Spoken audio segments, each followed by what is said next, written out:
నా పేరు శ్రీనివాసరావు అమ్మ. మేము ఇక్కడే ఎన్టీఆర్ ఇక్కడే పక్కనే.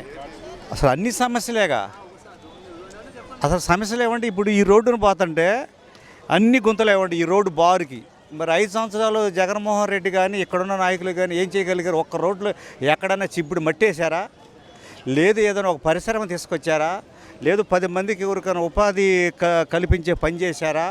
వాళ్ళు సంపాదించుకోవటం, వాళ్ళు దోసుకోవటం తప్పితే ప్రజలకు ఏం చేశారో అక్కడ మీరు చెప్పండి. మీరు ఇది తీసుకొచ్చారు కదా, మీరు చెప్పండి ఏం చేశారో. ఫలానా చేశారని చెప్పు. అప్పులు తెస్తున్నారు. అప్పులు తెచ్చి ఎక్కడైనా పరిపాలన చేస్తారా? నువ్వు చెప్పు. మీ ఇంట్లో మీ ఫ్యామిలీ ప్రతి సంవత్సరం మీ నాన్న, మీ తాత, మీ అమ్మ అప్పులు తెచ్చి ఎన్నాళ్ళు చేయగలుగుతారు? నాకు చెప్పు. అప్పులు తెచ్చి సంపాదించాలి, ప్రజలకి సేవ చేయాలి, ప్రజలకు ఏదైనా ఉంటే చెయ్యాలి. అప్పులు ఎన్నాళ్ళు? మన అసెంబ్లీ పెట్టారు, 360 కోట్లు పెట్టారు. అది మన అందరికి బాధ్యత లేదు. ఇక్కడ 360 కోట్లు అప్పు తెచ్చి పెట్టావే, ఎవరికి పెట్టావు? 360 కోట్లు ప్రజలకు ఎంత ఇచ్చావు? ఎంత లెక్క చెప్పావా నువ్వు? ఇప్పుడు 360 తెచ్చావమ్మా. ఇప్పుడు కొన్ని వేల కోట్లు తెచ్చావు. వేల కోట్లలో ప్రజలకు ఎంత ఇచ్చావు? ఎంత దాచారు, ఎంత దోశారు? ముందు ఆ లెక్క చెప్పారా? ఏ నాయకుడు అయినా కానీ ఇప్పుడు మనకి ఎలక్షన్లో తిరుగుతున్నారు, అది ఎవరికైనా చెప్పారా? ఇవ్వద్దని ఎవరు చెప్పరమ్మా. డెవలప్మెంట్ చేయాలి, పేదవాళ్ళకి పెట్టాలి. వైద్యము, విద్య, వాటర్ కానీ అన్నీ చెయ్యాలి. ఎంత చేస్తున్నారు? ఒక 10% చేస్తున్నారు. కథంతా దోసుకుంటున్నారు, దాచుకుంటున్నారు. మద్యం దొరుకుతుంది అంటున్నారు, దీనిపైన 100% జరుగుతుంది. లోగడ 2014 నుంచి 19 వరకు మద్యం బాటిల్ సీసా కాస్ట్లీ ఎంత, ఈరోజు కాస్ట్లీ ఎంత? మరి ఆర్టీసీ బస్ ఛార్జీలు ఎన్నిసార్లు పెంచారు? మరి అసలు ఛార్జీలు పెంచింది ఏముంది? కరెంటు ఛార్జీలు పెంచారు.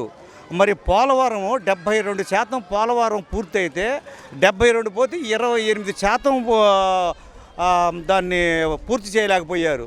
అనిల్ యాదవ్ ఏం చెప్పాడు?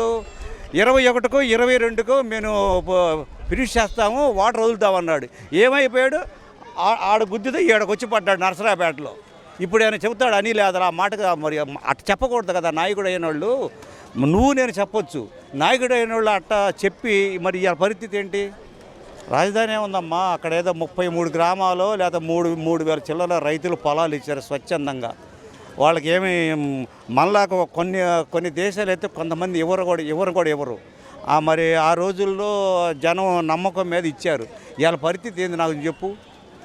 80% 70% పూర్తయిన ఇంతవరకు ఎక్కడన్నా ఒక చిప్పి మట్టి వేయలేదు, ఒక ప్లాస్టింగ్ చేయలేదు. ఆంధ్ర పాడబెట్టారు.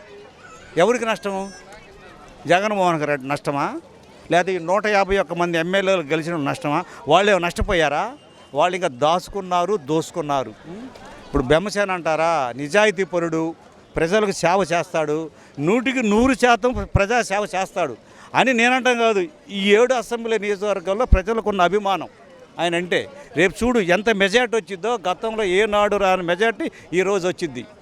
నేను అన్నానని కాదు. అది ఫస్ట్ టైం ఓటేసే వాళ్ళకి మీరు ఇచ్చే సలహా? ఫస్ట్ టైం ఓటేసే వాళ్ళకి సలహా అంటే మంచి పరిపాలన ఎన్నుకోవాలి, మంచి నాయకుడిని ఎన్నుకోవాలి. ఎవరైతే మనకి అందుబాటులో ఉంటాడో, మనకి ఎవరైతే సర్వీస్ చేస్తారో వాళ్ళని ఎన్నుకోవాలమ్మా. అది జాబులు రావాలి. ముందులో సంపద సృష్టించాలి, ఆదాయాన్ని సృష్టించాలి. గారు వస్తే గుంటూరుకి ఏం చేస్తారన్న? ఏమేమి చేస్తాడు చెప్తున్నాడుగా. ఆయన 5 చేస్తారన్నాడు. నేను మీడియా ముందు అడిగితే ఎవరంటే ఆయన పేరు ముస్లిమ్స్ అతని పేరు లేదమ్మా. ఆయన అడిగాడు ఏమేమి చేస్తామని.